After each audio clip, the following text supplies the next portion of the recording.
En el día de hoy, amigo oyente, regresamos al segundo capítulo de Nehemías y comenzaremos a leer el versículo 17.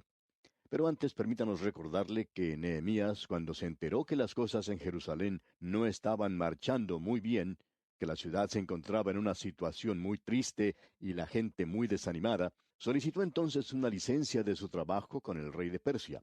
Él viajó hacia Jerusalén desde la capital de Persia, Susa, y fue acompañado por un numeroso cuerpo del ejército, como lo vimos en nuestro programa anterior. Y él había solicitado mucha ayuda y estaba bien que él hiciera eso. En cambio, cuando Esdras el sacerdote viajó, él no consiguió tanta ayuda como Nehemías. Esdras prácticamente viajó sin ninguna ayuda, pero Dios utiliza ambos métodos. Él lo guiará a usted, amigo oyente, de una manera diferente de la que me puede guiar a mí. Y Él me guiará a mí de una manera diferente de la que puede guiar a otra persona. Notemos ahora que cuando Nehemías llegó a Jerusalén, no entró a la ciudad con un sonar de trompetas para hacerse notar. Él dice que simplemente llegó a Jerusalén. Una forma bastante callada, un método discreto es utilizado por él para hacer una inspección del lugar. Recuerda usted que él salió de noche para no llamar la atención de nadie hacia lo que estaba haciendo, porque quería saber de antemano si era posible o no realizar esa tarea. Él se dio cuenta de lo grande que la obra era para ser completada, pero aún así creía que se podía realizar. Nehemías era una persona muy optimista. Él es esa clase de personas que es bueno tener junto a uno. Y le damos gracias a Dios por hombres como él, hombres de negocios que son amigos de Dios y que se han hecho nuestros amigos en la propagación de la palabra de Dios.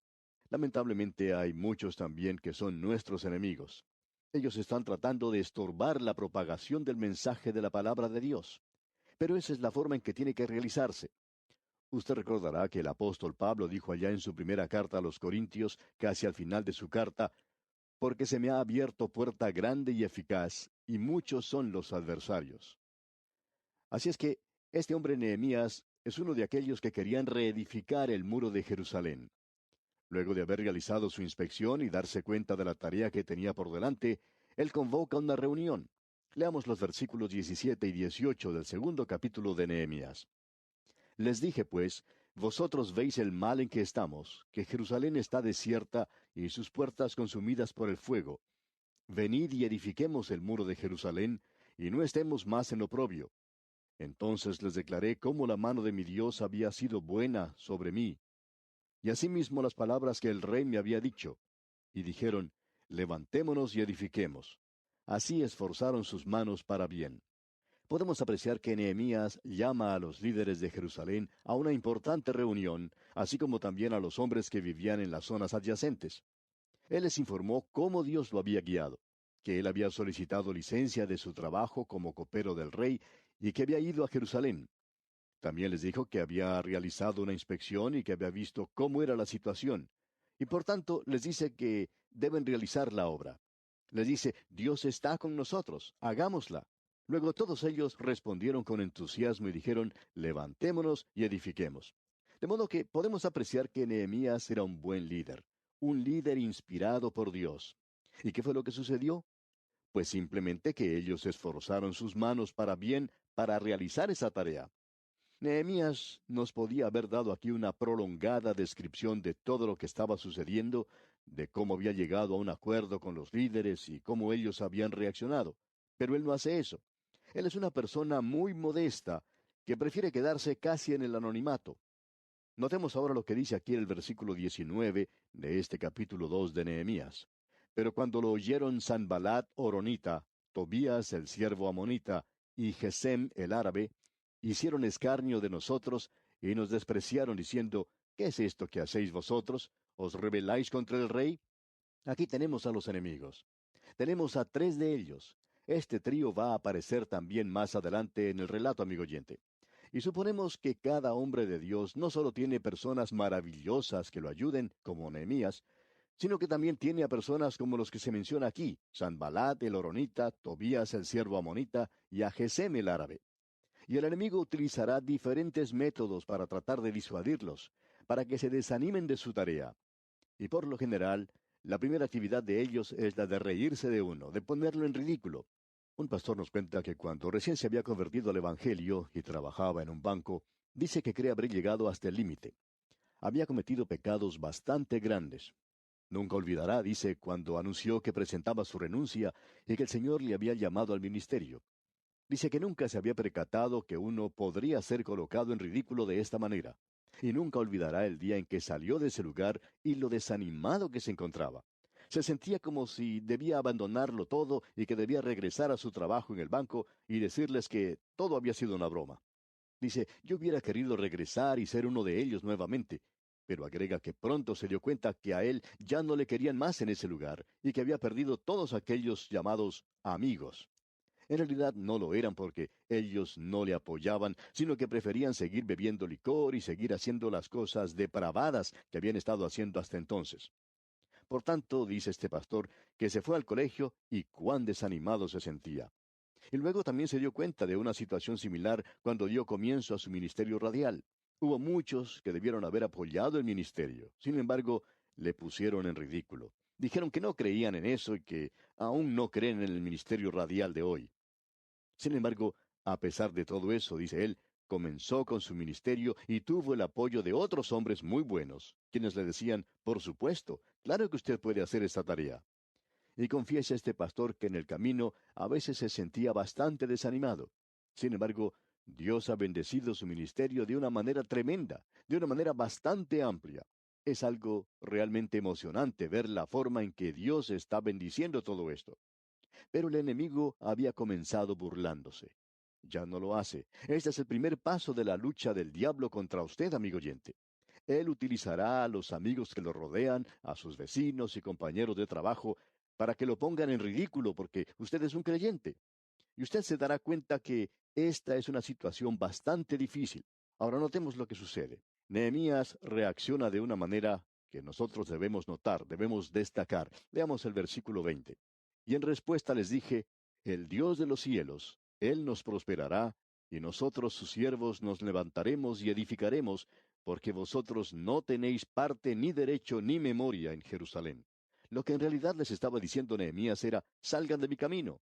Nosotros vamos a realizar la obra y Dios está con nosotros.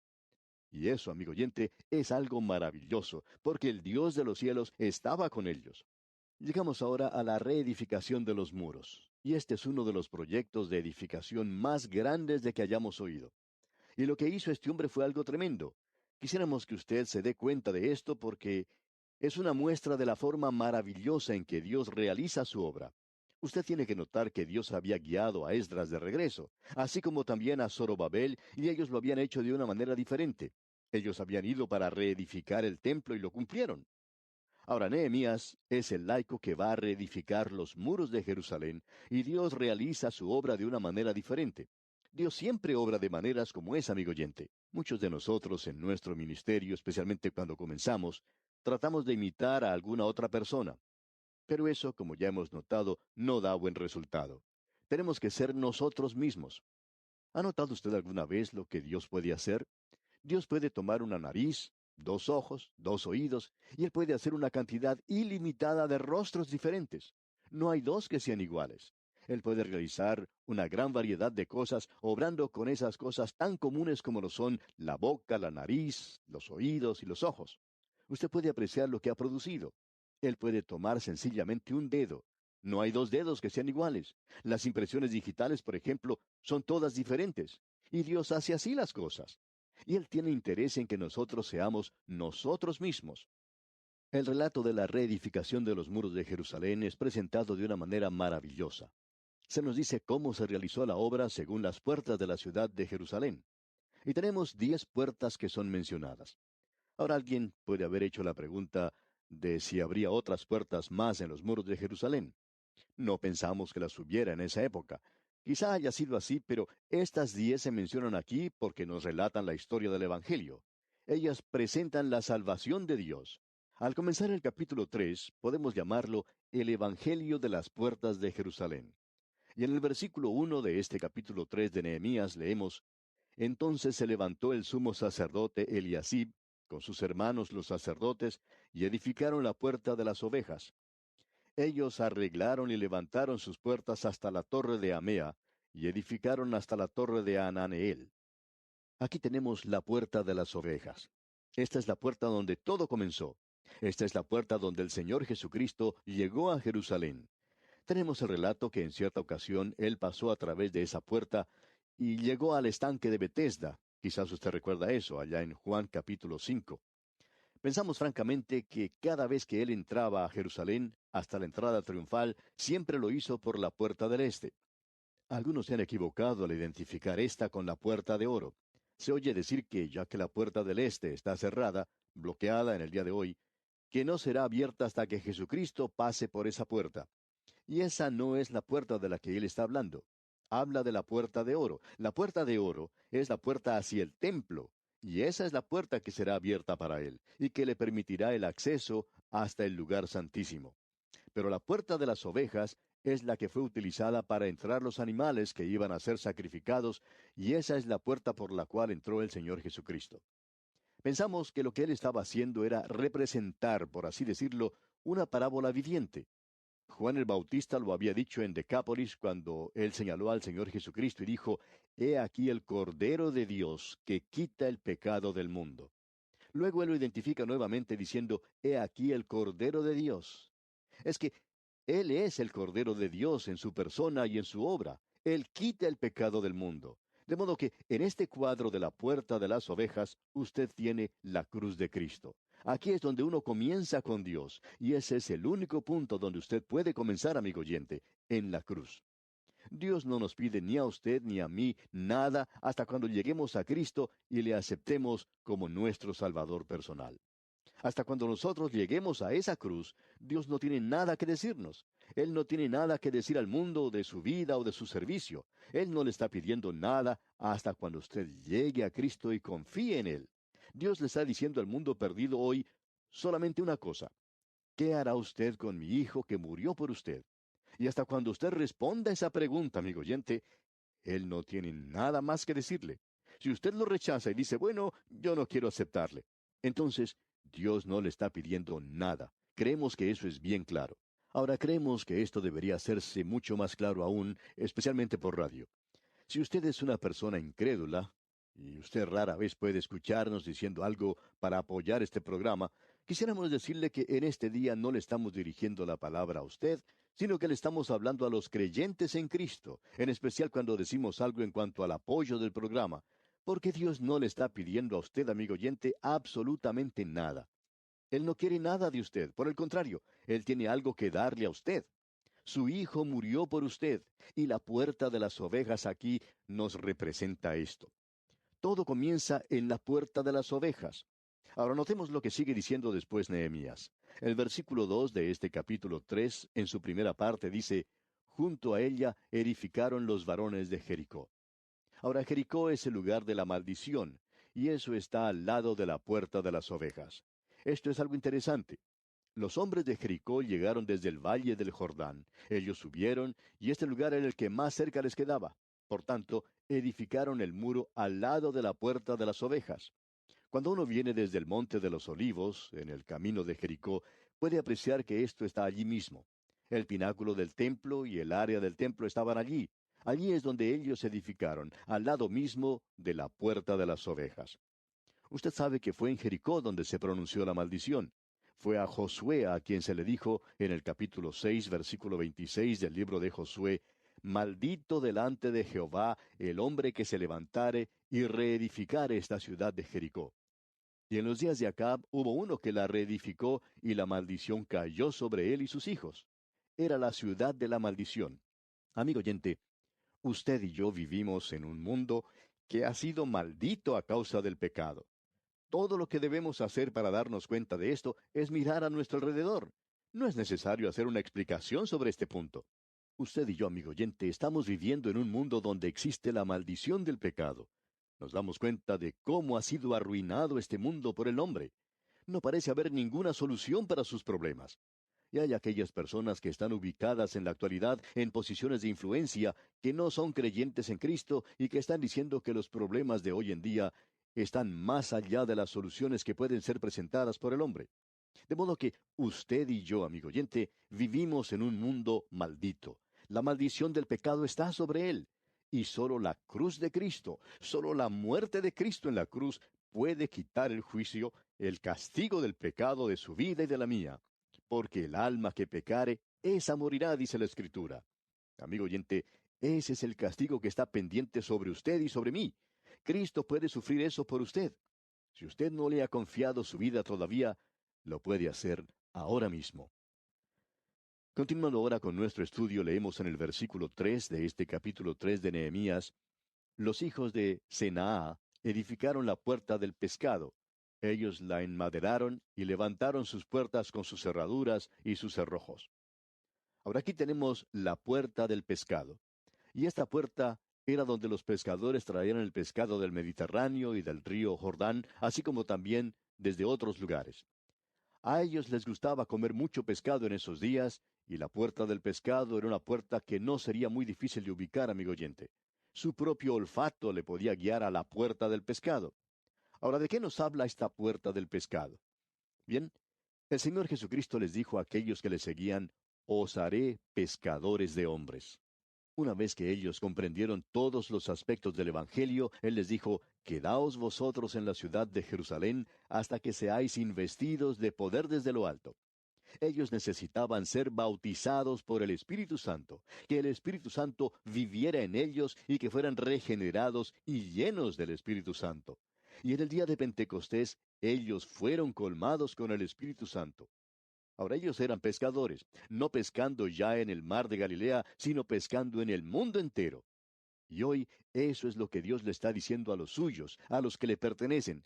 Él no le está pidiendo nada al hombre que aún no ha sido salvo, que salga y sea pescador de hombres. ¿Cómo puede serlo? Ni siquiera sabría de qué está hablando.